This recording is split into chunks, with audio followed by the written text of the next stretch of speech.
Also, so it's interesting and it's sad that as a male in the Pakistani society, अगर आप arts की तरफ जा रहे हो तो आपको थोड़ा डिस्करेज किया जाता है कि क्या लड़की वाले काम कर रहे हो, क्या ड्राइंग्स कर रहे हो, लाइक मैथ्स करो, काउंटिंग करो, फिजिक्स पढ़ो, केमिस्ट्री पढ़ो, डॉक्टर बनो, इंजीनियर बनो, सीए बनो, राइट? तो ये एक स्टैंडर्ड, एक ट्रेडिशनल पाथ होता है.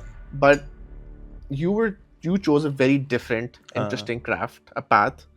So, did you get those usual comments कि बेटा इसमें फ्यूचर नहीं है, क्या लड़की वाले काम कर रहे हो? Yeah, that's a very good question.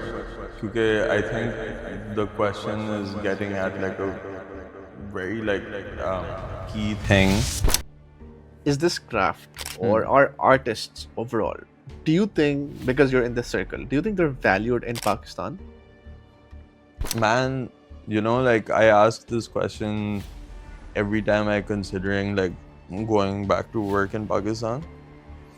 And Achha, when the show was released, Sausage Party, yeah. so, and you told your family and friends कि यार मैंने इसमें काम किया है. So, I didn't tell everybody. You did not? Or did you? I shared it, but I was also hoping that most of the people that I was like telling weren't watching it, because it's like I was telling my parents, I was telling like my aunts and like everybody. It's like not a show that you want them to watch, right? Like, so I would always be like, just watch it at your own discretion. Yeah. Okay. Like, one advice for aspiring artists, animators in Pakistan, who want to become artists but they're scared as to what their parents will think, or what the society will think, or how will they make money out of it in Pakistan, because again, not everyone has the resources to go out and study, right? So any advice for those people who want to become, who aspire to become like you, but unfortunately they're just too scared to step out of their comfort zone?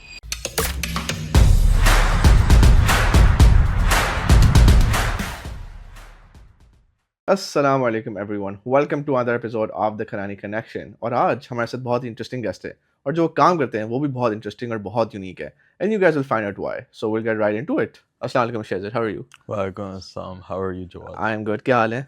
Alhamdulillah. First of all, thank you so much for coming here. Yeah, thank you so much for your time. Me. Yeah, it's a beautiful space. Thank you. Acha, so we'll explore you and your life.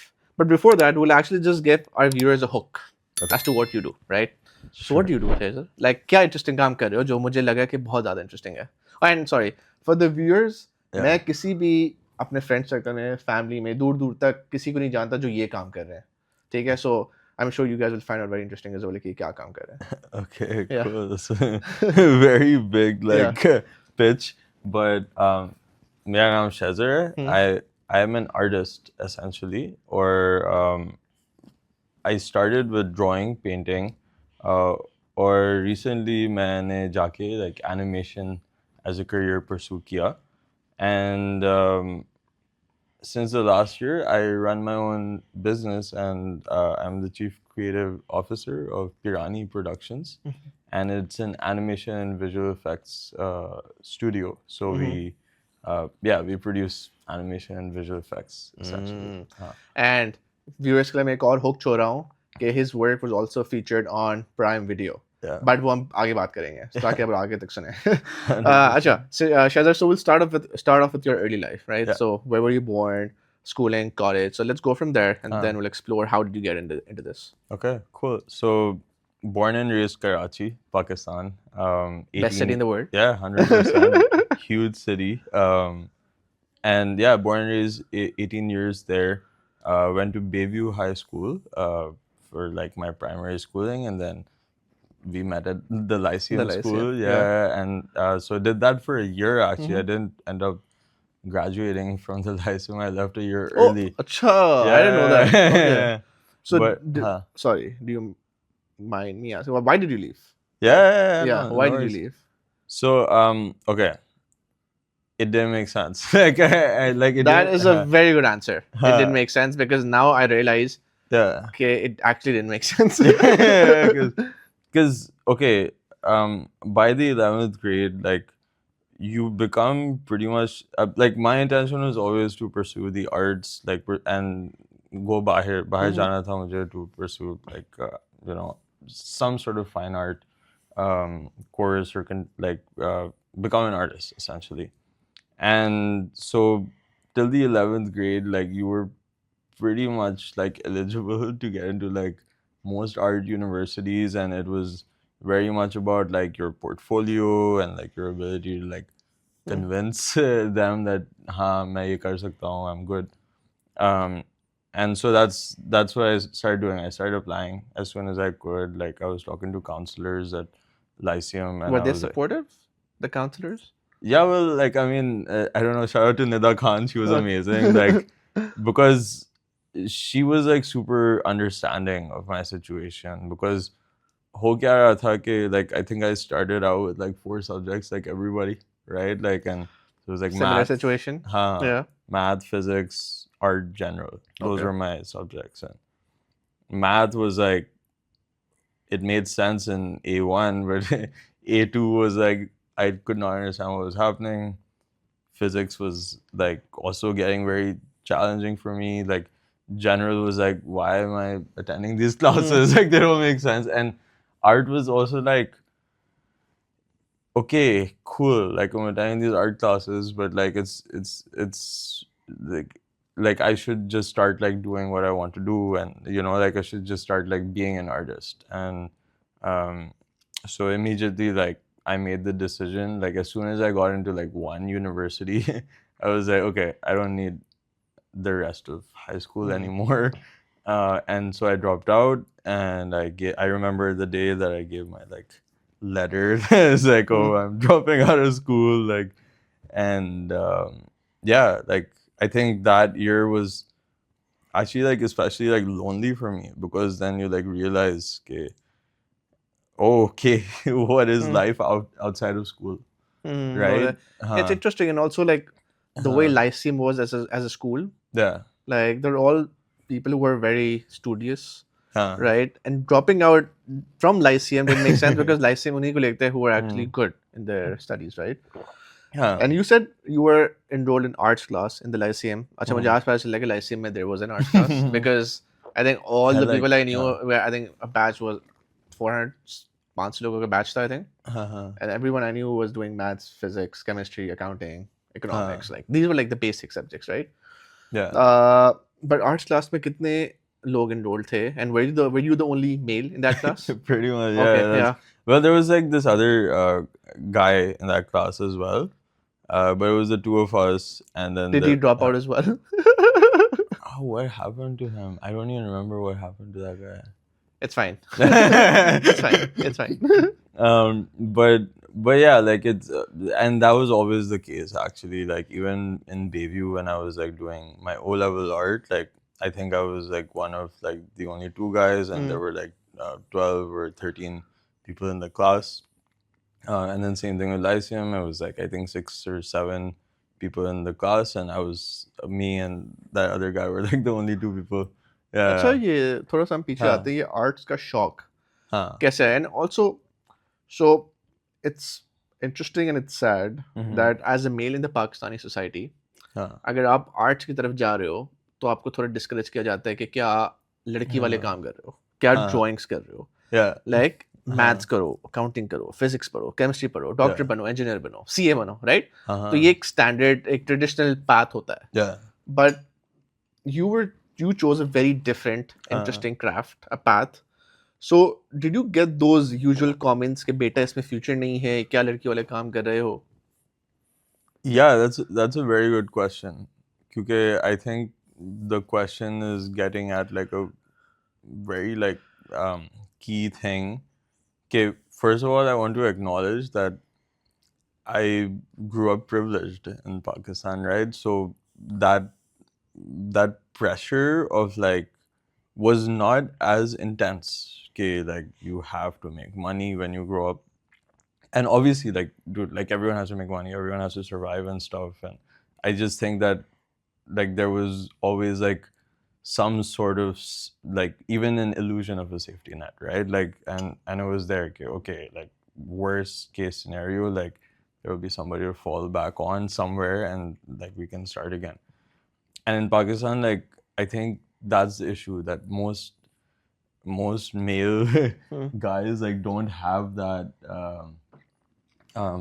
like confidence and support that like, yeah, go pursue this, and if it doesn't work out, then like you can figure out the next thing. It's always that like like from the day that you start school, you have to be like amazing at school, and then eventually become a doctor, an engineer, or a lawyer, or whatever job that is like stable. And yeah, you end up doing that. But it's not like I didn't get those comments, right? Like, yes, like obviously, like I remember like I actually wanted to be an artist, which means like show at galleries, like like go to a fine art school, like pursue like a fine art degree, like painting. And I remember like my parents showing friction to that. It's like, what are you gonna do with that degree? And that's why I found animation, which was like it felt like I could convince my parents that yes, there's a pathway. And here. what age did you feel that arts is your thing? Like, was it like very early, or was it in your secondary school? ये कब आया कि यार arts करना है मैंने? My entire life, man. Like I as long as I remember. Is there someone in your family who is in this profession? So I come from a family of like creatives. That's like I think a big thing. Yeah. Because my grandfather, like he was but even like before that, I think it's literary people. Like so, my great grandfather, he was, I think, one of the first like Muslim scholars who got a master's degree in India, and he wrote the translation of the Holy Quran into Sindhi. What was his name? Allama Ali Khan Abro. Oh, okay. Yeah, okay. And then my grandfather Jamal Abro is also a writer, and then my uncle is, and I think my nani from my mom's side is also a painter, and I watched her paint growing up, and so there was always like an influence. So your nani is a painter. Yeah. Okay. Yeah. Wow. So वहाँ से भी काफी skills आए हैं. There's like from everywhere. And what about your parents? Well, my dad wrote poetry, I guess. Okay. Like when he was younger, he's like definitely like got a creative streak to him, but he's not a creative. He's not in a creative profession. My mom is a fashion designer. So when you guys meet as a like, for example, if there's a family event, right? So your nani or like your parents, like all the creative people, you guys are sitting together. So what do you guys talk about? Because in a traditional setting, what most people talk about, खाने में क्या बना है, उसकी बेटी देखो उसने क्या पहना है, but मेरा ये perception है कि a family of creatives वो सोचते होंगे कुछ art के बारे में बात करते हैं, कुछ शायरी के बारे में बात करते होंगे. We're not trying to solve the world's problems. I swear, like it's the same conversations we're having. You know, it's like, oh, उसको देखा था. Okay. अच्छा, जितने भी creative हैं the Pakistani. Yeah, because like I also मैं ये believe करता हूँ कि like to be a creative, you need to have a life, right? Like, and you know, like so you need आपको ये conversations करनी पड़ती हैं, like the boring ones, the ones where you live life, because those are like the experiences that you are taking from, you know, that you are putting into your art. You know, कि आपको अपनी family के साथ रहना पड़ता है, आपको दोस्तों के साथ मिलना पड़ता है, आपको like experiences live करने पड़ते हैं, so that you can put that stuff into your art. Essentially. Yeah, very interesting. Acha, so you dropped out of Lyceum, then you started applying for universities, right? So then when did you go? Where did you go after? It was not very linear, actually. Okay. So what happened was after I dropped out, right? Like obviously it's like, okay, I wanted to go to this like university, but then I was also like, maybe I should take a gap year and figure out what I want to do and like what exactly I want to do. And so in that gap year, I was trying to stay productive, and I got a internship at a hotel in Karachi, like the Movenpick Hotel. Okay. And there, like, I worked in the graphic design department for like 3 or 4 months, and then I worked in like front of house for like 3 or 4 months, and then I had like 6 months left to that internship, and so I basically was like, what am I gonna do now? And I basically like proposed a mural to them, and I said, can I paint a mural at your restaurant? I even like proposed like an art show to them, like, can I do an art show at your gallery? And I basically like, tried to find a way that I can like keep my express yourself. yeah. Okay. And so I got that mural. I did an art show. I was like, okay, cool. I did something like worthwhile while I've been here. And in the meanwhile, I also got like a 1-year internship like experience at a hotel, which led me to like actually like like I don't know if it was a moment of like what it was, but I thought like, okay, it might be good to actually study something that is not art, right? So for a year I studied hospitality management in Australia, and so that's why I moved That was there. 1-year program? Yeah. Okay. It was a 1-year like advanced diploma. And so after doing that, I was like, makes sense, let's do hospitality. That's what I did. I got there, I realized, what am I doing? I don't like hospitality. Like, it did teach me a lot. It taught me how to like it taught me how to smile, it taught me how to like deal with difficult people and all those things, but like I didn't want to be in that for the rest of my life. And so that's when I found like animation at this college in Australia called SAE Institute. And that college, like, I studied for 2 years. It was okay. Like they gave me an introduction to animation, but then I realized like how much I don't know. And that's when I started asking questions. Is this the right place to be? And that's when like I was like, okay, I have to be in North America, like if I want to like position myself like near the animation industry and all that stuff. And so then I moved to Vancouver after finishing the. And why specifically Vancouver? And Canada specifically? Okay, so I didn't want to go to the US, like with the political stuff, right? Like, but I was very open to Canada and Vancouver specifically because it's like considered North Hollywood, and so it's very it's in the same time zone as California, and because of that, like, and also BC has like a lot of like tax credits for American and like international productions and stuff, and so that's why a lot of American shows actually get produced in Vancouver. And there's like a hub of like animation studios. So that was the entire thought process behind it. Interesting. Yeah. Okay. Yeah, there's a good chance I can get a job here. Was the thought process basically. Nice. And so that's why I moved. And also like the school itself was like very like convincing. Like they were like great at marketing. And they were like, yeah, you come here, you'll get a job, blah, blah, blah.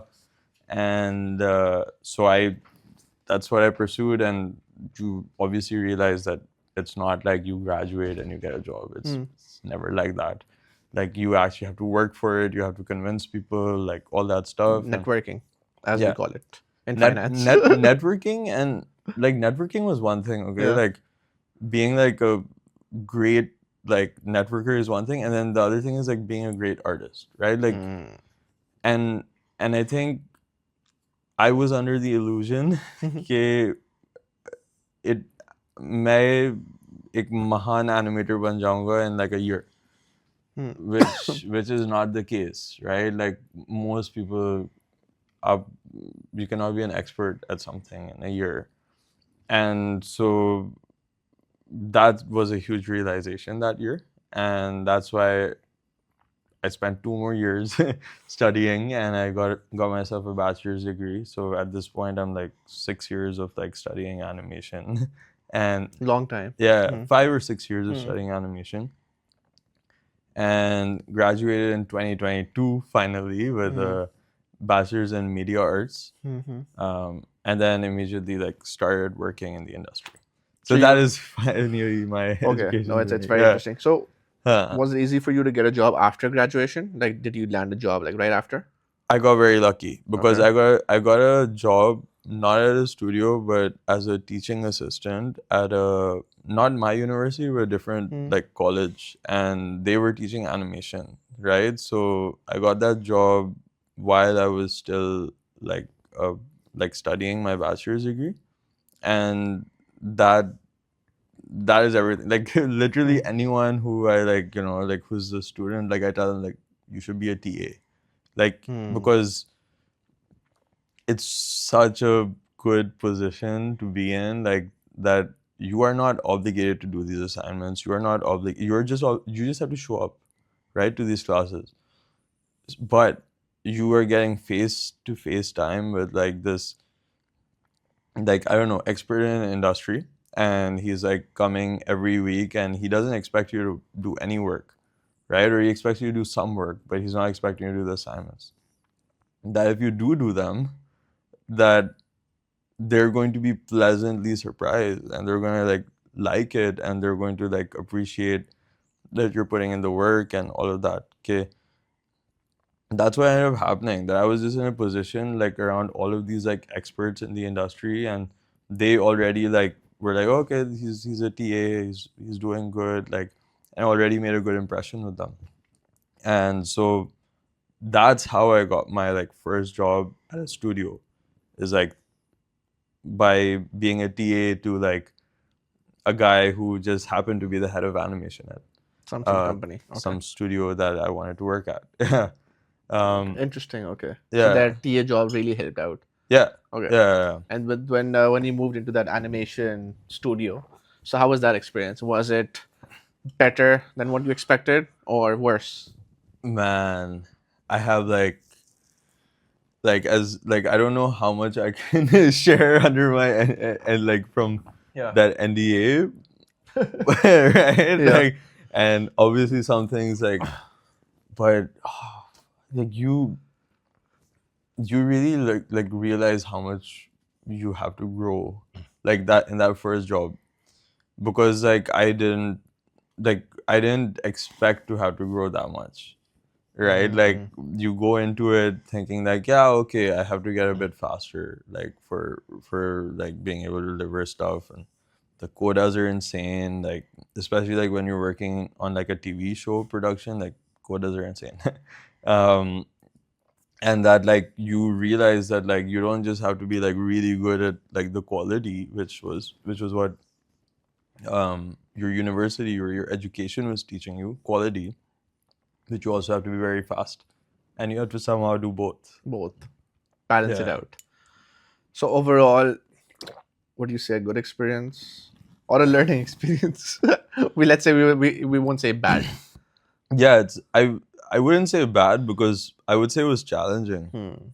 Like it was like, I think some like the most challenging time of my life was working on Sausage Party. Like that. Oh, I just okay, like, no. So I took away the hook. Okay, nice. So okay, we'll get to the Sausage Party, which is the Prime Video show he worked on. Yeah. So you were working at that studio at the time. Yeah. And they got this contract probably. And you were a part of that. Yeah, essentially like how I ended up getting that job was like, as I said, like I knew this guy who was an instructor for a class, and I was his TA. And I just like kept like slipping him my demo reel like every week. I was like, hey, what do you think? And then he would give me feedback, and I'd be like, okay, cool. And then I would apply the feedback, and I just established a feedback loop with him, right? Like, and eventually like he just knew that I can apply feedback, and so then when the next opportunity came, I saw like, 3D animator position open at that company. That I went ahead and I applied. I messaged him. I was like, hey man, this job is like available. Like, we work together. Like, I would love to work on this and stuff. I wasn't aware of what the show was, by the way. Like, it's like 3D animator unannounced show or undisclosed project. And so I applied anyway. He gets back to me. He's like, would you be okay with working on like extreme violence and like nudity and all that stuff? And I was like, yeah, 100%, right? Like, And I was like, cool. It didn't tell me much about it. Go into the interview. I don't know much about it. I've just been told I have to pretend like I have to act normal. Like that's all I have to do in job interviews is like just don't be like not normal. Yeah, like they've already hired you. Like just don't give them a reason not to, you know? And so that's what I did. I just acted normal. And then they disclosed it to me as like it's sausage party. And I was like, what? No way. This is crazy. Because when I was at film school, like I remember my like the head of the school, like the animation head department, like he was an animator on the original movie. And I remember like watching the movie in film school and I was like, I would love to be this guy, you know? And so that moment was like very full circle for me. I was like, I made it. Like that's crazy, you know? Like and so that was nice. That was a very nice moment. And so to answer your question about was the experience good, is like it was the hardest experience of my life. But I came out so much stronger after it. Like because I remember every day I was like there was one day of the week where I was like, I cannot believe I'm doing this, and I was happy, I was euphoric, I was elated, all those things. And then the other 4 days I was like so stressed. Kahan phas gaya? Kahan phas gaya, exactly. Yeah. And yeah, I think that's like most jobs, you know. Like, pretty much. Achha, when the show was released, Sausage Party, yeah. and you told your family and friends कि यार मैंने इसमें काम किया है. So, I didn't tell everybody. You did not? Or did you? I shared it, but I was also hoping that most of the people that I was like telling weren't watching it, because it's like I was telling my parents, I was telling like my aunts and like everybody. It's like not a show that you want them to watch, right? Like, so I would always be like, just watch it at your own discretion. Yeah. Okay. Like, and that would really spark their curiosity too. It's like, what is it? Ab to dekhna padega. Yeah. Interesting. Ajay, and how long did you work there for? That job was just under a year. And then after that, I moved on to working for this other studio called Relish Studios, where I worked on a kids show. And that was also like just under a year. It was all animation.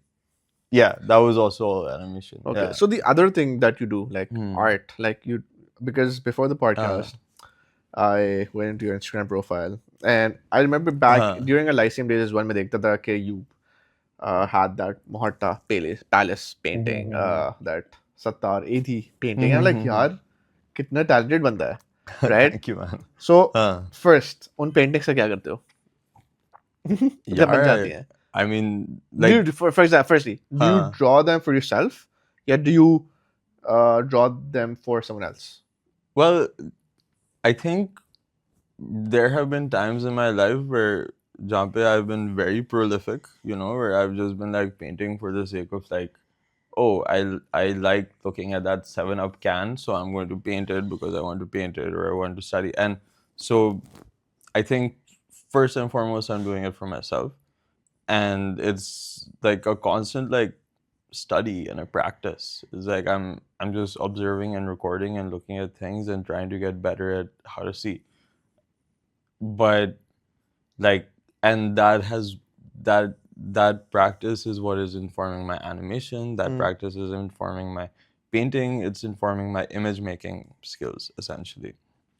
In terms of like commissions and murals and stuff like that, like I take them when people ask me, you know, like, and it's really that like I'm like I do it for myself, but like there's people who sometimes want a painting, sometimes want like a mural, sometimes, and I'm like, yeah, happy to do it. But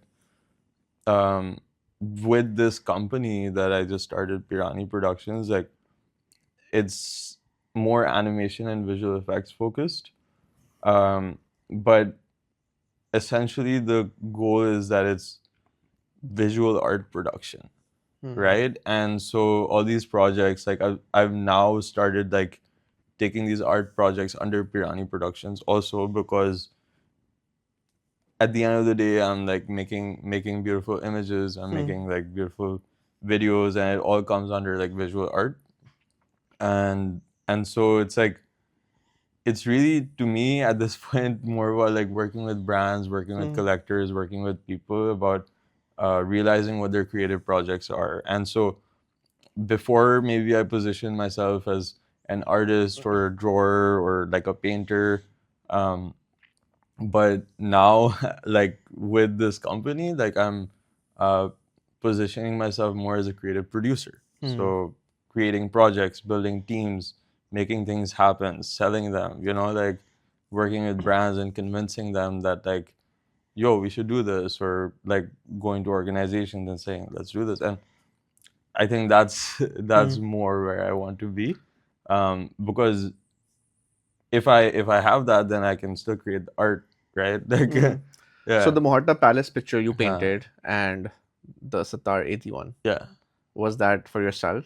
Were there so the Mohata one was that was crazy. Thank you. I loved it. Thanks, man. Yeah. So the Mohata Palace one was a private collector, and the Abdul Sattar Eidi one was, I was commissioned to do it for the Pakistan Festival in Vancouver, and then later on, like, I painted it, and like I painted live, and it was there, and so then I didn't want to take it home, so I just like gifted it to the Pakistani consulate in Vancouver, and so it lives there now. Like it's there. Yeah, it's hanging in the Pakistani consulate. Oh, there. nice. Yeah. Okay. So now, like, for example, if someone comes to you like, Shehzar, I want a picture of this. Like, let's say in Toronto, I want a picture of Old City Hall or Nathan Phillips. Would you take that project now, or is that something that you don't want to work on right now at this point?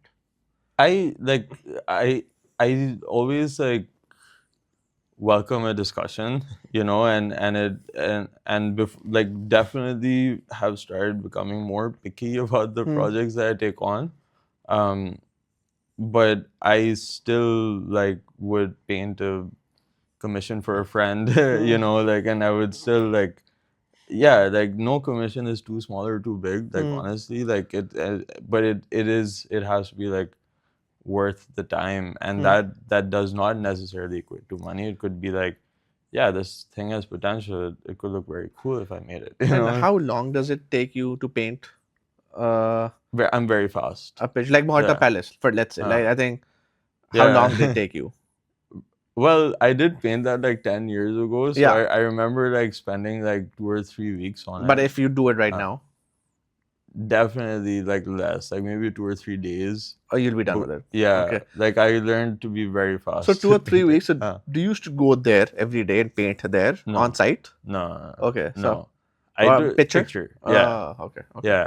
And like because the reason I'm saying this, because you had a picture of Mohata Palace in front of Mohata Palace. So I thought, yaar, this बैठ क्यों नहीं? Yeah. Definitely does give that illusion. That is actually like one of like the more popular paintings. Yeah.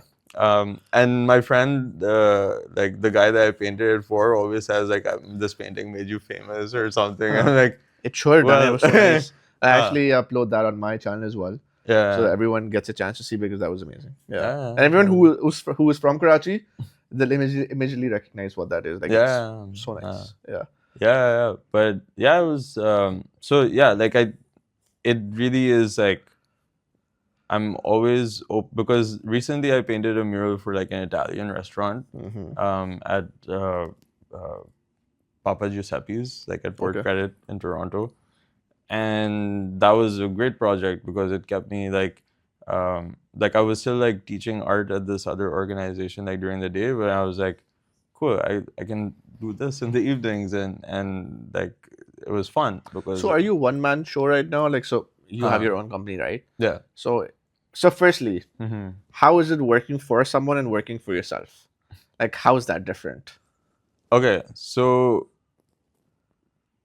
yeah, like when I started the company, the day I started it, nothing changed, right? Like, it's just you get a piece of paper and then you like, it says you have a business and it's incorporation, right? Okay. Like, yeah. And so nothing changes really, except for the fact that now there's an entity that you can start applying to these jobs to, right? Like, and this entity is useful because now you are not representing yourself, you're representing a company, and that company could be like you, it could be like 10 people, it could be 100 people, it could be 500 people. It just depends on the size of the project. But it takes one person to sell the project, right? Like, and so that's how I've been like taking this company this last year is I just have to sell the potential of the project, like that, hey, Costco, like let's make some videos. Or make your warehouse Yeah, prettier. or like, or that, like, Yeah. depending on what you want to do with them. And you just have to sell that, and then Costco's like, oh yeah, you and what team? And I'd be like, well, I have a team, and you don't necessarily have to hire them until you get the project, right? And so like, to answer your initial question, like, how we are operating right now, like, is Pirani Productions.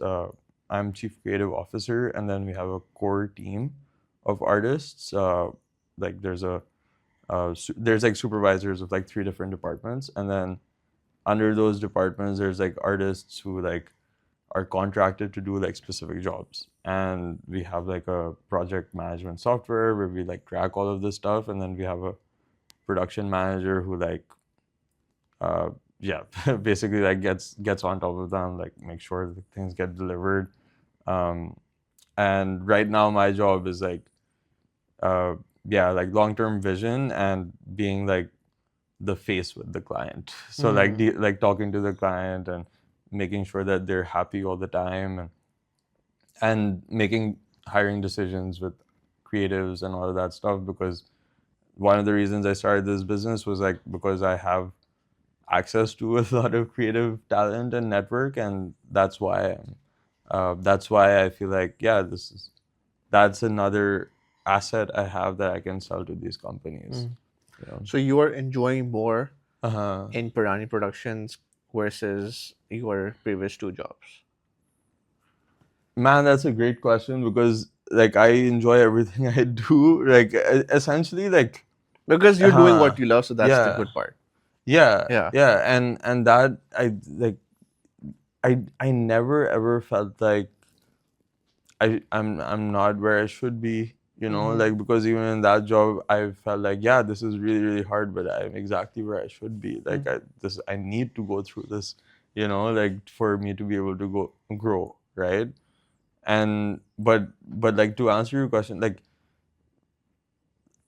having a business does not stop you from continuing to take employment, right? Like, so it doesn't hurt to have it, is like essentially what I'm saying. Like, yeah, start that business, like start making products, because Maybe treat that as a side hustle initially, huh, and once that grows, yeah, leave your job and then yeah, continue that full time. yeah. But if you like don't put it out there in the first place, like you don't say, okay, I'm selling this, then no one will know you're selling it. And then, like, so like that's how I think, and that's what started happening. And yes, owning a business, my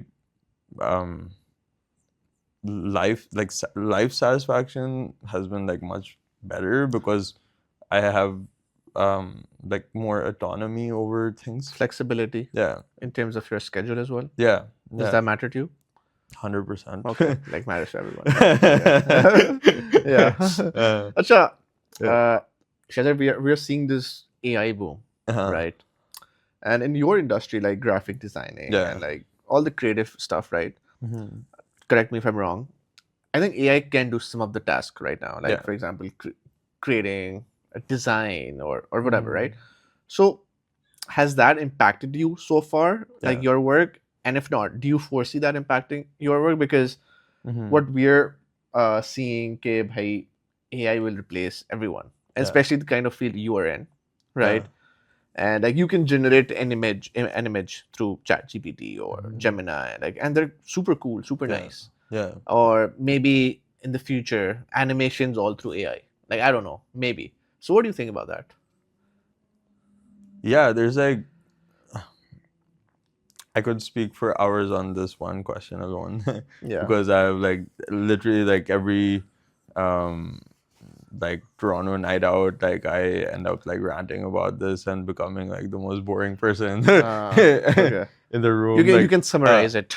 yeah, but okay, like AI is, as an artist, like if you are an artist and you are threatened by AI taking your job, it's fair, right? You should be right, like, because yeah, if it's doing these things that like like we don't have to do anymore, then why would you go and like Pay someone. spend so much time doing that thing? And so if you're an artist and you are like romanticizing the art of like the painstaking, like the love you put into something, like why don't you, like, maybe you could put your love into something more worthwhile, right? Or like, fine, if like there's value in like your painstaking love, like for woodworking or something, then I think the most important thing, I don't think is like um the quality of the output, because at this point AI can make a very good quality thing. There's 3D printing, there's all of that, but like it's more about like the story around it, like it's, and I think about this idea of like the aura of an artwork a lot, that like it's like the context is more important than anything else.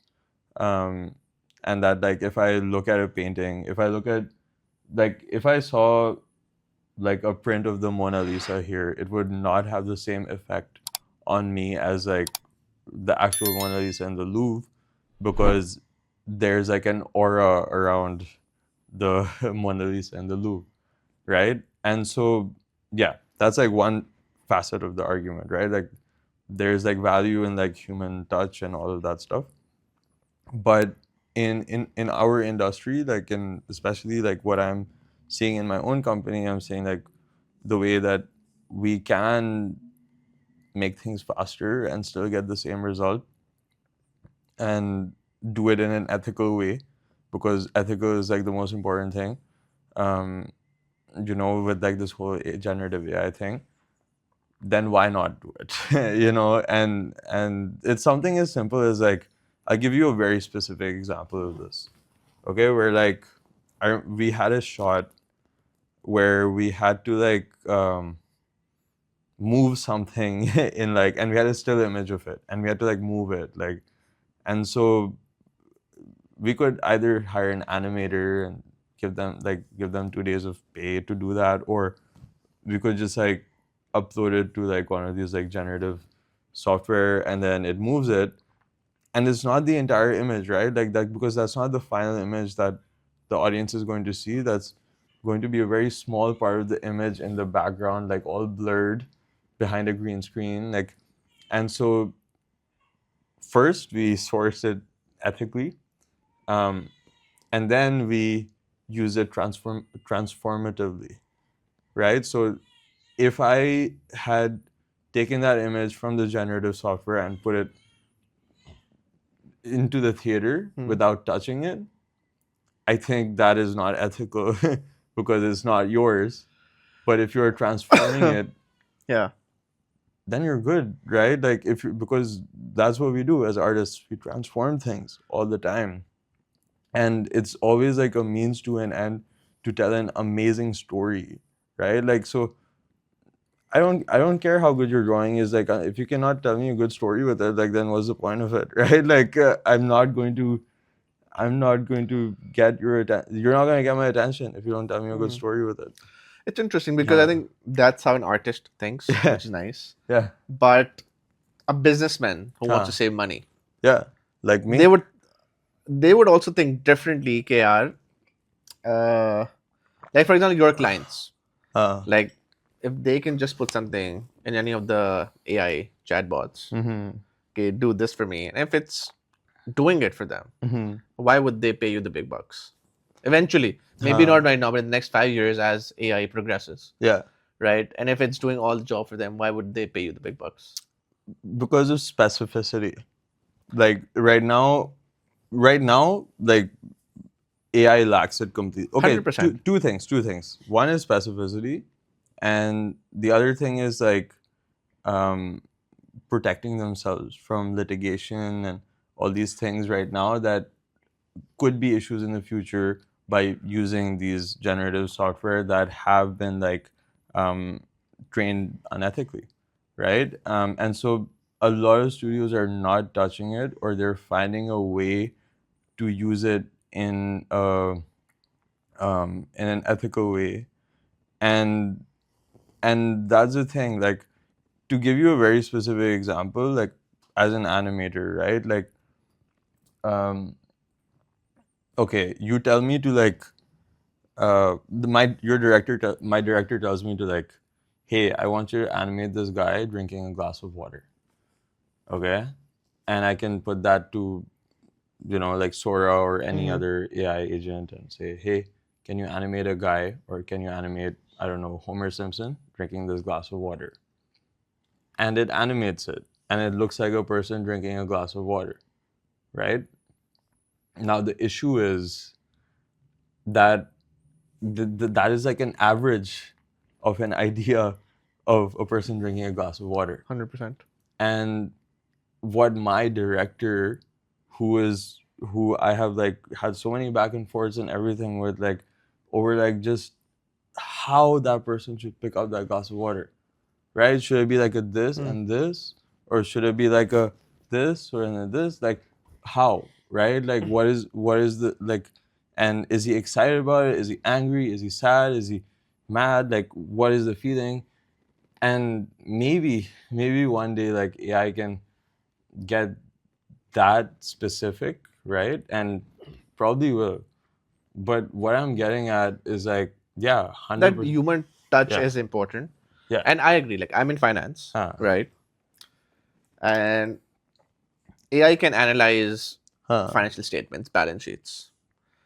But eventually, it does need that human touch right now. Yeah. But in the next few years, if they're able to give it human touch, and it's highly possible given the way like things are progressing, like eventually you'll be talking to them and you'll feel it's a real person. Yeah. तो फिर jobs तो गई, काम तो गया. But isn't that great though? नहीं, isn't that like a utopian world, like where I don't have to do anything? But not being busy and not being able to do anything is not good as well. Like that's an issue as well. Like क्या करोगे सुबह उठ के? Firstly, how do you make money? So that's the first thing, right? Okay. What about like, I don't think since like technology is advanced, right? Like that there has been less production of media. Okay. And I think that's because like where we are going in the world is like more personalization, right? Like I want content exactly for me, and it has to be like exactly how my life is and stuff like that. And I think AI is speeding up that we can get more personalized content, right? Like I want to film like of Michael Jackson stealing a chicken. Like I've literally seen a video of this. Like it was crazy. AI generated video. Yeah, it was crazy. Yeah. That was so real. I was like, what the hell, Michael Jackson never did this, right? Yeah. But I want a movie of this happening, right? And it becomes this extremely like personalized thing, which is awesome. And it's like entertaining, which is awesome. And it's like all fast content, which is awesome. I think like the model's gonna change, I guess, right? Like the model has to change. Yeah, no, it's interesting times, but chalo, dekhte hain. Achha, a couple of interesting questions for you. So these art exhibitions, right? Achha, for me, someone who likes to see art, but I cannot comprehend the fact that why are these paintings so expensive, Yeah. right? Okay, so I'm not sure if you know. So there was this, I don't know, a few years ago.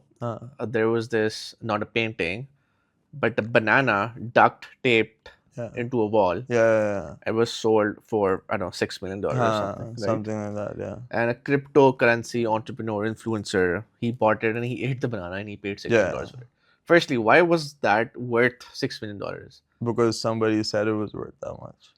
So that was just that's my answer. Like that's the reason cryptocurrency is a thing. That's the reason like anything that has value is a thing, right? Is like that someone said it's is willing to worth pay this for much. it. Yeah, Willing to pay that much for it. someone says that much, and then people agreed. You know, and that's why I put so much stress on storytelling of Hiabi, is because that's what these artists are doing. Like I'll give you a very specific example, like of this artist Damien Hirst. Okay, he's a very famous UK artist, and he made this like diamond skull. And there's a book called The $12 Million Shark, which like talks about like the curious case of the economics of the art world. And so they talk about like what this guy does to create perceived value, right? And that's what they're doing. They're like storytelling.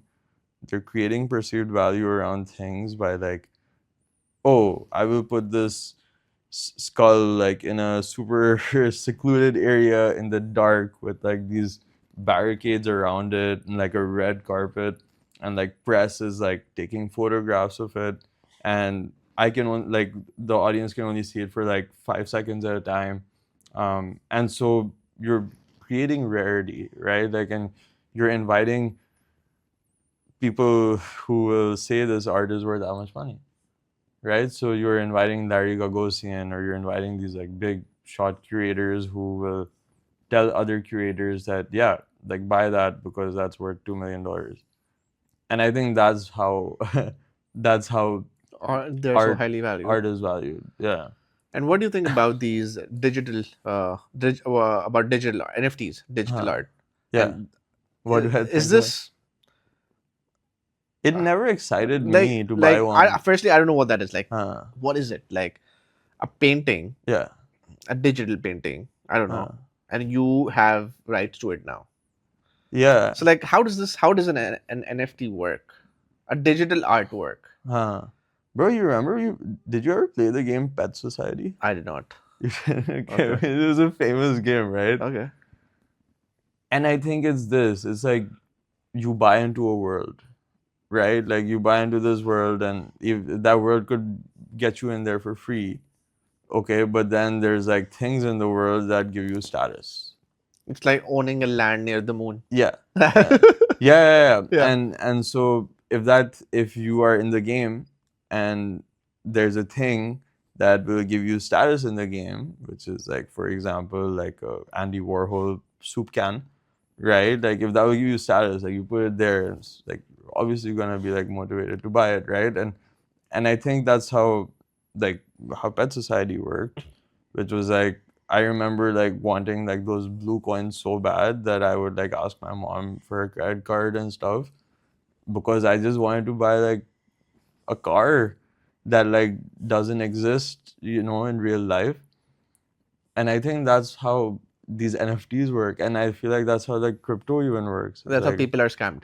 Yeah. Some people. Yeah, but that's how people are scammed. It's like these really elaborate stories that like people start becoming a part of as a community. You know? Okay, no. So kind as of like a cult. Yeah. So as an artist, you think this digital art is just BS? No, no, I don't. I think because, man, like you are making art right now, you know, and you're creating value in some way or another, like by having this podcast on, right? And it's a form of digital art, right? Like as is like that monkey that someone made and sold as like an NFT, like a non-fungible token. You know, like I would consider like this video you putting on YouTube as digital real estate, right? And like, I don't know, like you can, like, I feel like digital assets can have value, right? And it made sense why that thing had like so much value, but I think it was like a stupid trend. Like in all honesty, I don't know if yeah. it's still alive. It's dead now, I think. Yeah, it's very dead, and I Okay. don't think those like NFTs are worth that much. So like you have to like buy into the right game, and obviously like those Pet Society cars are not worth anything anymore either, you know. Got it. But Bitcoin is worth a lot. Like I should. That's a completely different story. Man, I should Yeah. have bought Bitcoin like when everyone was telling me to. Like, Honestly. there are no ifs and buts in life. I should have bought this stock, or this crypto, or my grandfather should have bought a land in defense in like 1990s. Like, there are no ifs. So, just Shehzar, tell me. So, or is this craft or are artists overall? Do you think, because you're in this circle, do you think they're valued in Pakistan? Man, you know, like I ask this question every time I considering like going back to work in Pakistan, and I think like we have to do the work. Like I don't want to say they're not, because that's a blanket statement, because lots of people value artists in Pakistan. You know, but like there's like in some ways like a lot of people in Pakistan value art more, you know, but like I think the issue at hand is that there's not a lot of money in Pakistan. Oh, there's not? Okay. Like in the sense that like, man, if I wanted to like go and like get a project from, I don't know, KNNs in Pakistan, like they're not going to have the same budget to make like a 12-part TV series like TV Ontario would for like, I don't know, like some brand here or Costco would or something, right? And that's my thing, is that when it comes down to it, like my biggest motivator to go and work in Pakistan is that like I think I can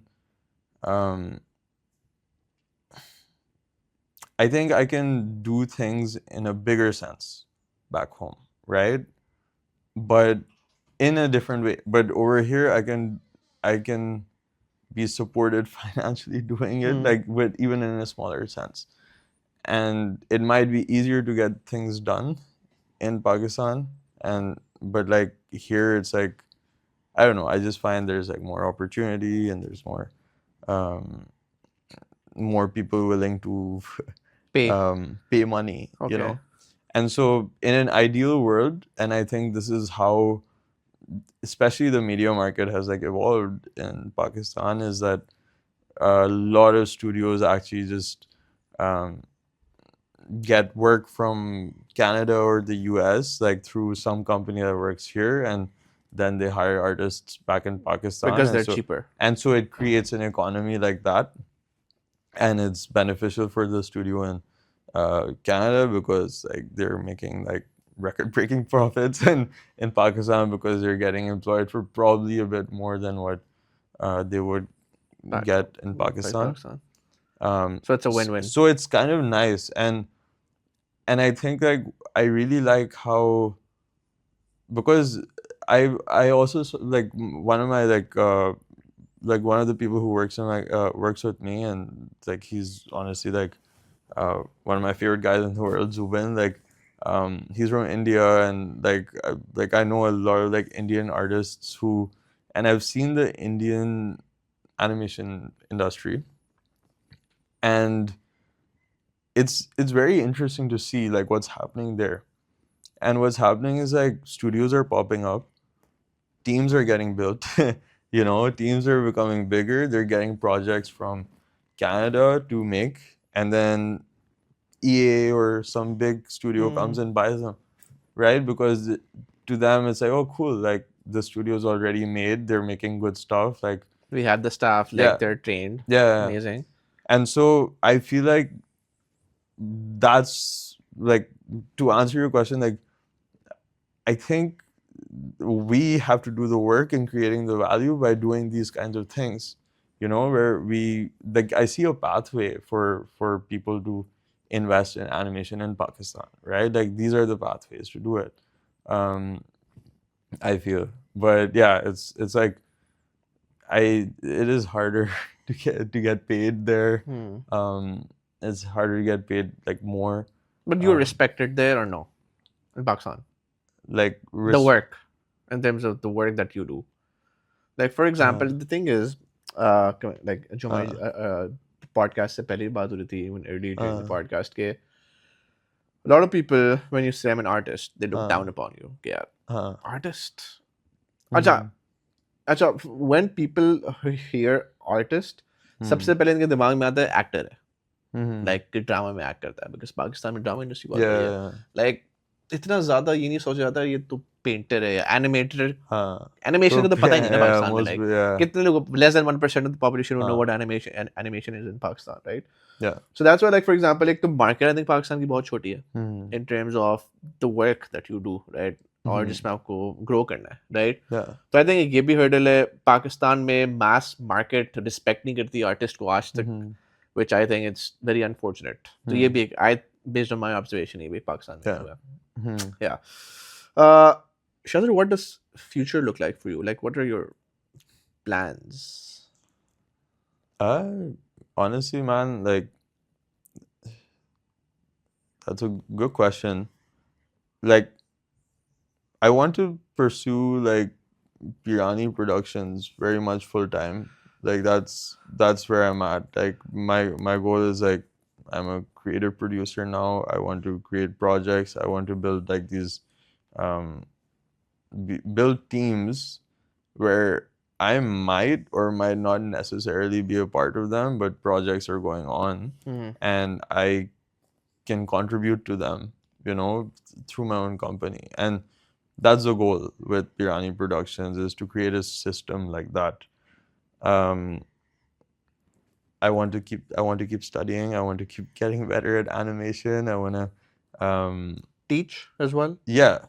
So we didn't even like touch on like the education aspect stuff. of it, but yeah, like with my teaching background, like I have like ever since I was a TA, then I moved on to becoming a lab instructor, and then I've also like developed some courses in animation for Alberta University of the Arts. I've worked at Emily Carr, and so I love to teach, and I would like to become a professor in some form or another, part-time, full-time, and for that I want to pursue my master's degree. So there's a lot of moving pieces, but बड़े अच्छे plans हैं, and I really hope that you're able to achieve all of them. And be, I mean, you're already successful, but I'm sure like man, there's अच्छा, define success. Yeah, I think we've reached the 1 hour mark. Oh, cool.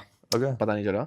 And I have some interesting questions for you. Okay, And these are not my questions. These are from the people, right? So we'll just go one by one. All right. Okay, who asked questions? I'm very curious. How did you land the Prime Video project? But I think you we broke that down like very well. Yeah. Do you? Okay, this is a good one. Do you ever get creative burnout? And if yes, how do you deal with it? And before you answer that, I'll just tell you. So I record this podcast, and I don't know. Sometimes I feel I'm at that point where I'm like, thak gaya hu main. Yeah. And it's just 6 months. Like you get tired. You've been doing this since the past few years. Yeah. And I'm sure there is some sort of creative burnout that would have happened. Yeah. So how do you deal with that? Yeah, like it's a good question, and it happens like a lot. And I think it's the biggest thing is having a reliable process. Okay, so that even if you're feeling burnt out, that you can still deliver, because that's when people struggle, when they're like burnt out and they're also unable to deliver. And so what I learned really, really fast, like if you are like working in a creative field and you have to deliver on projects and there's quotas, and the best thing that I could have done for myself was like get faster at the thing that I need to do. Okay, and that saved me so much time, right? Like that, you know, like a lot of the times that, okay, this is like an 8-hour day, but because I'm fast. I can do it in 2, and then those 8 hours I can just like polish things and make it look better, and I'm not stressed ever, right? And so yeah, I get faster. Get faster. And But do you maintain work-life balance for yourself? Like, for example, I'll just Uh. work 8 hours. I won't work on the weekends. uh, Or are you like, यार काम तो करना है weekend पे my हो weekday पे हो? but my issue is that like the lines are very blurred for me, because I don't know when I'm working and when I'm not working, because truly it's like sometimes I actually just like work for enjoyment, and sometimes I'm like, yeah, like, oh, I'll just animate right now. It's really like weird, and so it has always been confusing to me, like what is work-life balance? Like I could be up at 3 a.m. like animating, and it's not necessarily work. It might just be like something is like itching in my mind to like fix, and I cannot sleep until I've fixed it, and it's an impulse more than anything. Yeah. The life of a creative. What? Work-life balance? What's that? Do you think AI will replace blah blah blah? I think we already discussed a lot on AI. Yeah. Do you think formal education in art is necessary? I think being a certain level of good at what you do is necessary, and then after that, like skill level, like a certain level of skill level is necessary, and then after that, it's about who you know, how you get there, what you're saying, your personality, your identity. Art school is like a faster way to get there. Like it's like you're paying money for a very expensive club. But those people hang out in other places. You don't necessarily have to meet them at the club. You can meet them at the art gallery. So it's not okay. Okay. So it's not important. Like yeah, it's helpful. It's good to get your degree. Yeah, Yes. it's helpful, and definitely after I got a bachelor's degree, people started talking to me differently. It's weird. It's weird. It is like it helps in a lot of ways. Yeah. What's the biggest misconception of an artist in Pakistan? The biggest misconception of an artist in Pakistan. Man, I think like going in, like not everyone like actually like realizes what being an artist entails, and so the biggest misconception is like the people who are pursuing what being an artist is like there's like it's one thing to like pursue it like as a hobby, and this was a thing that I found like hard to distinguish.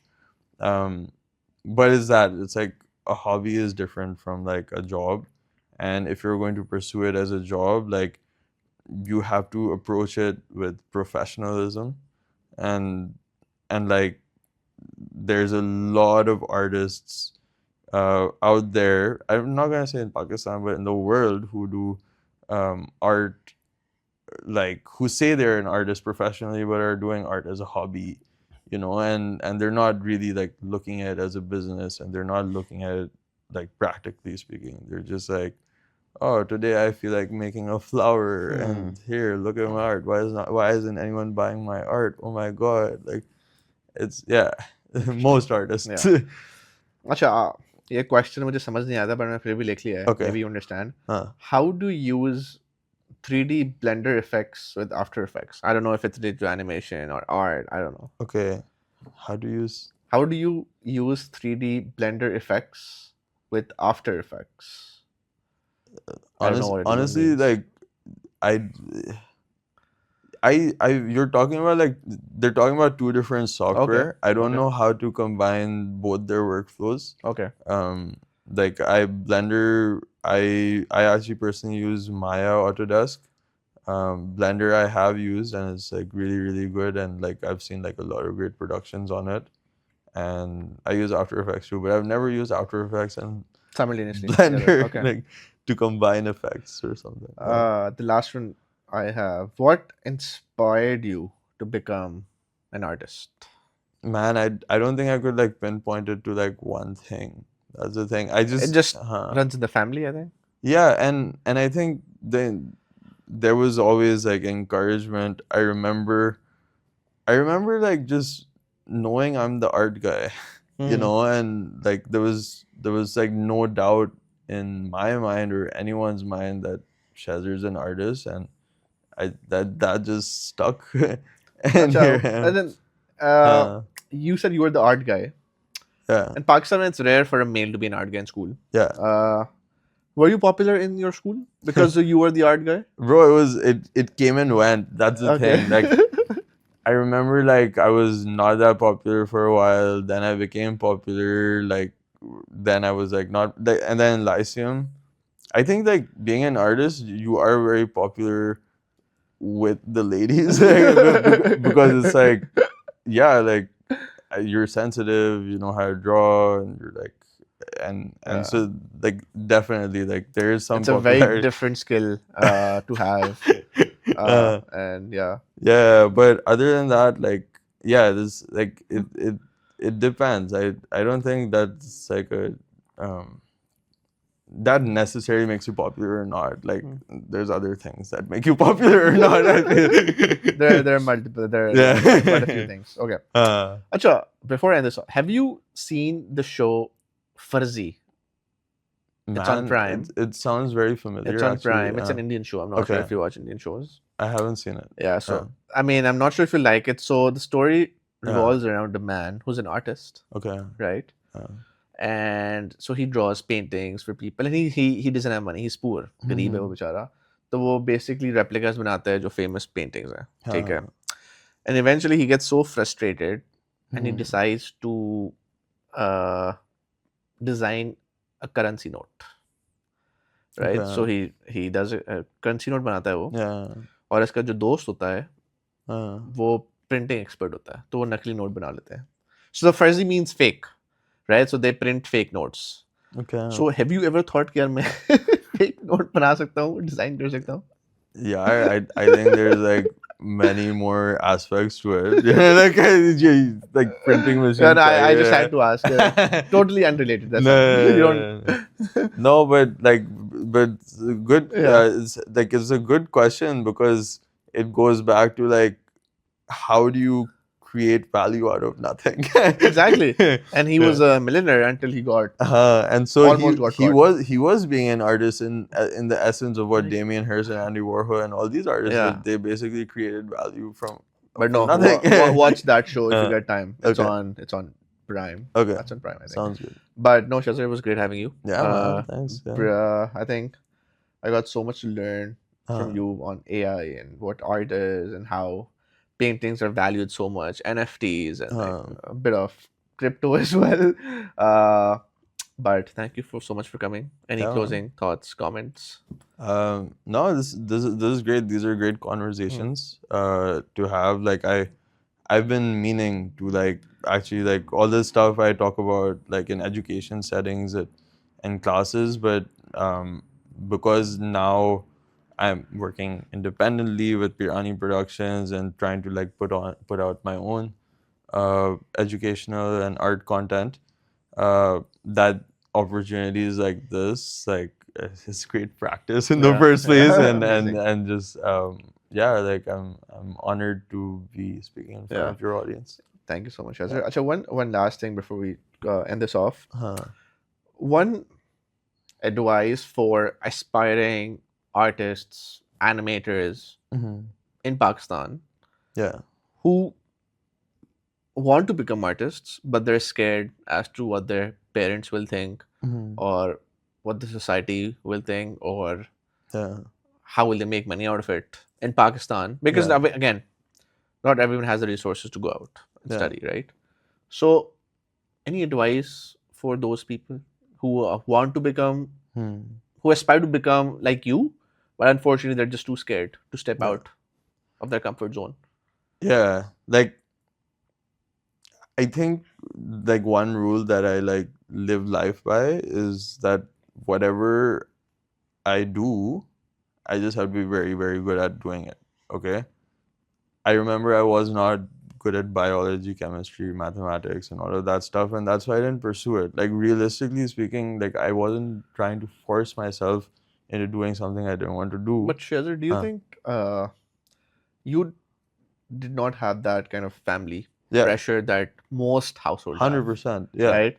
And so on that, like, the second thing is, like, I know a lot of, like, people from rich families, say it, who didn't end up doing anything substantial with their life, right? Like, and so that kind of like, okay, fine. I come from privilege. Lots of people here are doing amazing things come from privilege, but why are they doing better off than the people who are also coming from privilege and like aren't doing anything? And I feel like that's a different thing, and it has to do with like, you know, like making things happen and going out there and getting it and educating yourself and like what you want, and like listening to these kinds of podcasts and like following people and following other people's journeys and figuring out like how they made it, rather than like limiting yourself to the thought that yeah, ये पाकिस्तान में नहीं हो सकता, क्योंकि I want to live and work in Pakistan, and I'm actively figuring out a way to do it, you know, like, and yeah, I'm talking to a lot of people and there's like good and bad things to say about it, but yeah, it's ghar ghar hai, and you know, like, um eventually, like, what are you learning all of this for if it's not to give back? And you know, yeah, I But don't know. Did I answer your question?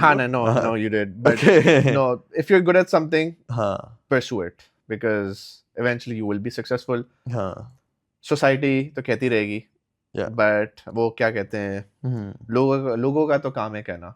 But please, if you think कि आप सही काम कर रहे हैं, if you think कि आप अच्छे हैं एक आर्ट में, एक चीज़ में, तो प्लीज़ वो परस्यू करें.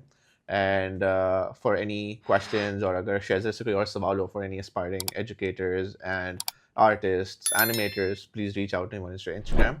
Definitely. And for everyone else, please subscribe. I hope you guys enjoyed the conversation, and see you guys in the next podcast.